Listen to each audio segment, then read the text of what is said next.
शुक्रिया जी मुझे मौका देने का, तहरीक तहफ़्फ़ुज़ आइन का पार्ट होने का और इस कॉन्फ्रेंस में मदऊ करने का और यहाँ बोलने का मौका देने का।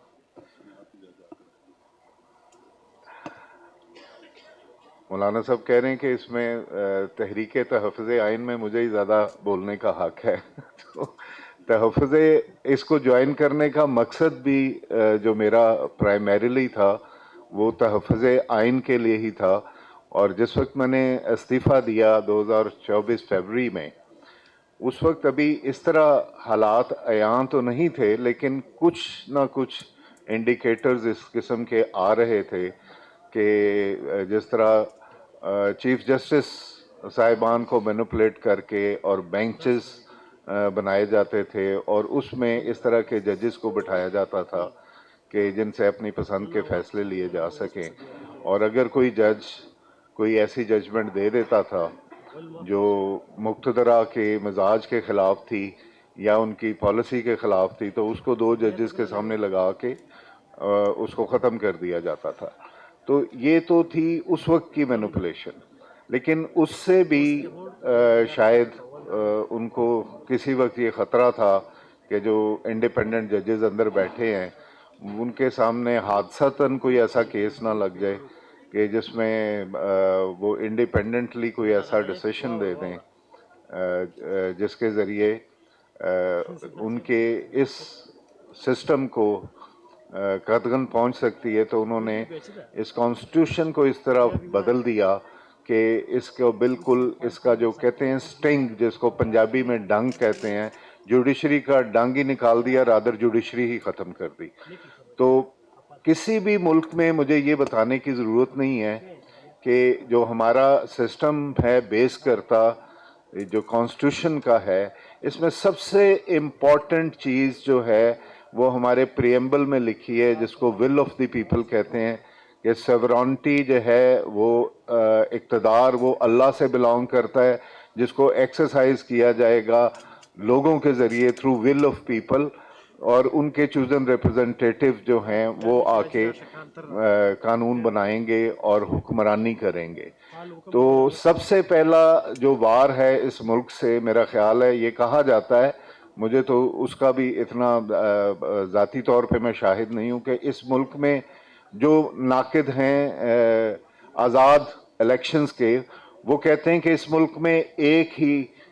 फेयर इलेक्शन हुआ था 1971 में, जिसके बाद मुल्क दो लख्त हो गया। तो उनको ये कहना चाहता हूँ मैं कि मुल्क फेयर इलेक्शन की वजह से दो लख्त नहीं हुआ, मुल्क उस इलेक्शन में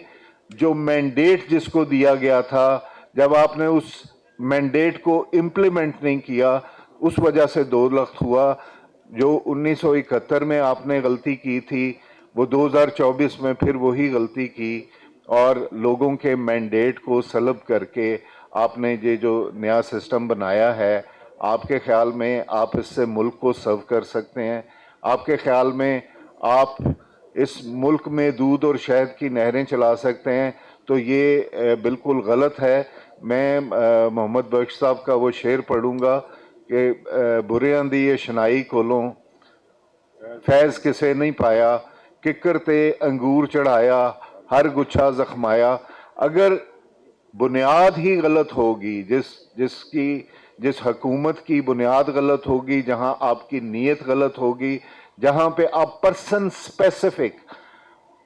अमेंडमेंट करेंगे कॉन्स्टिट्यूशन में और कवानीन में, और आपका मकसद एक बंदे को सिर्फ जेल में रखना और दूसरे बंदे को मुकम्मल इख्तिदार दे देना है, और आपका ख्याल है इससे लोगों को जो है वो खामोश हो जाएंगे और यहाँ पे ट्रैंक्विलिटी आ जाएगी, इकोनॉमिक प्रॉस्पेरिटी आ जाएगी, तो ये बिल्कुल खाम ख्याली है। और हम इसी के एहतजाज के लिए यहाँ पे इकट्ठे हैं। हम आपको बावर कराना चाहते हैं कि इस मुल्क को अगर आप आगे लेकर चलना चाहते हैं तो इसका एक ही वे है कि आप आज़ाद इलेक्शन कमिश्नर अपॉइंट करें।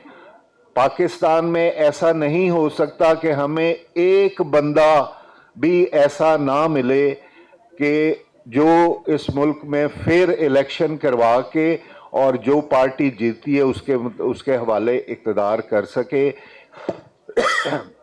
میرے خیال میں یہ جو کانسٹیٹیوشن میں سسٹم انہوں نے یہ ڈالا تھا کہ دو نام دونوں طرف سے آئیں گے، پھر وہ اس پہ متفق نہیں ہوں گے تو ایک تیسرا نام ڈالا جائے گا،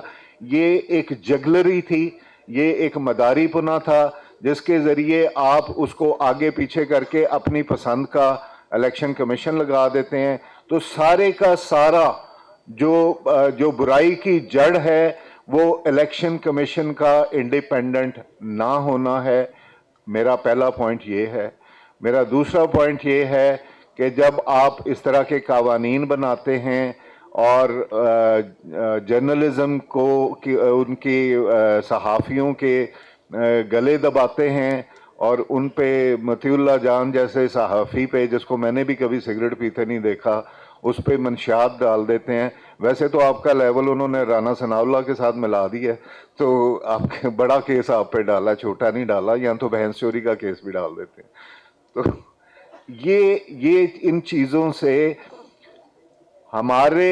یہ ملک جو بنا ہے یہ ایک جد و جہد کے تحت بنا ہے. ہمارے لوگوں کے جینز میں ڈیموکریسی ہے. یہ اگر وہ میکاولی کی آپ کتاب پڑھتے ہیں تو وہ کہتا ہے دو قسم کے، ایک ڈیموکریٹک گورنمنٹ ہوتی ہے، ایک ڈکٹیٹرشپ ہوتی ہے. ڈکٹیٹرشپ دو قسم کی ہوتی ہے، ایک ہوتی ہے موروثی اور ایک ہوتی ہے جو کوئی آ کے قبضہ کر لیتا ہے. تو سب سے مشکل ڈکٹیٹرشپ جو ہوتی ہے وہ قبضہ کرنے والی ہوتی ہے، کیونکہ موروثی میں لوگ عادی ہوتے ہیں اس خاندان کی پوجا کرنے کے. ویسے تو یہاں بھی کچھ خاندان ہیں جو جمہوریت سے آتے ہیں لیکن کہتے ہیں کہ ہم حکمران خاندان ہیں، تو یہ وہ موروثیت اس کے اندر موجود ہے. لیکن یہاں پہ ہمیشہ ایوب خان سے لے کے اور آج کے دور تک جتنے بھی ڈکٹیٹرز آئے ہیں وہ اس ملک کو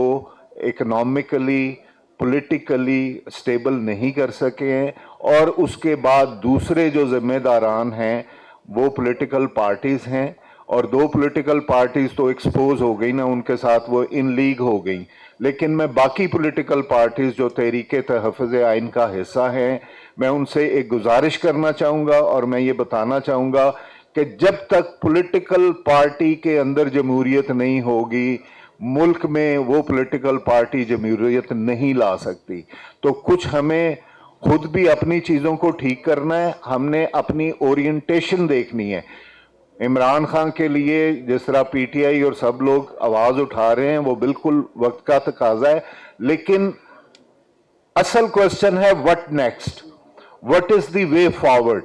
اگر اس کے بعد آ کے بھی سسٹم نے اسی طرح چلنا ہے، اور میں یہ معذرت کے ساتھ یہ بات کروں گا کہ اگر پی ٹی آئی کے پچھلے 3 سالوں میں ہم نے کوئی وہ چینج نہیں دیکھی یا نہیں دکھائی گئی، کرنے نہیں دی گئی، وہ اس پہ بحث کی جا سکتی ہے. لیکن اگر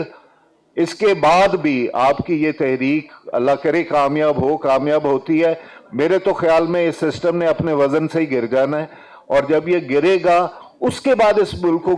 کیسے چلانا ہے، سب سے بڑا سوال وہ ہے. اور ہمیں اس سوال کو سامنے رکھنا چاہیے اور اس کا جواب ڈھونڈنا چاہیے. اس ملک میں جو بنیاد ہے جمہوریت کی، یہاں پہ ایک بچہ اسٹوڈنٹ بیٹھ کے جو بولا ہے وہ بالکل ٹھیک بولا ہے کہ یہ جتنی لیڈرشپ کھڑی ہے اور یہ جتنی لیڈرشپ نظر آ رہی ہے ان کا بیک اپ موجود نہیں ہے. کیونکہ آپ نے انسٹیٹیوشنز جو نرسریاں ہیں جہاں پہ لیڈرشپ ڈیولپ ہوتی ہے وہ یونینز ہیں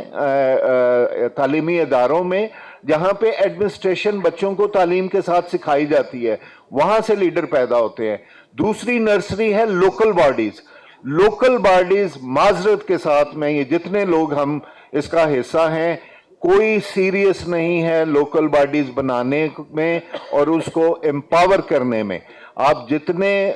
مستحکم ملک دیکھیں گے وہاں پہ لوکل باڈیز موجود ہیں، اور 80% مسائل لوگ اپنے ڈور سٹیپ پہ خود ٹھیک کرتے ہیں. اور یہ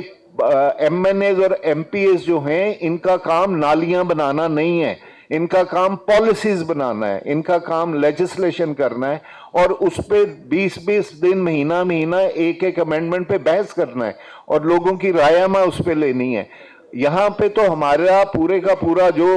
वो मरहूम पता नहीं कहना चाहिए कि नहीं, ज़ियाउल हक साहब ने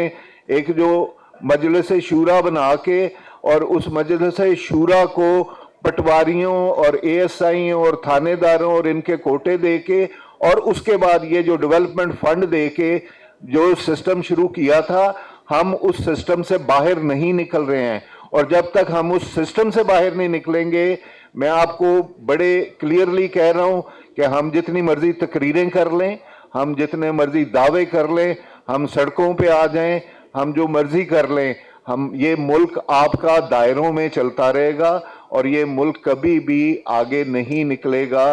जब तक कि हम खुद से सच नहीं बोलेंगे, जब तक हम लोगों से सच नहीं बोलेंगे, उस वक्त तक ये सिस्टम नहीं चलेगा और ये निज़ाम ठीक नहीं होगा। Thank you very much. बहुत शुक्रिया जस्टिस रिटायर्ड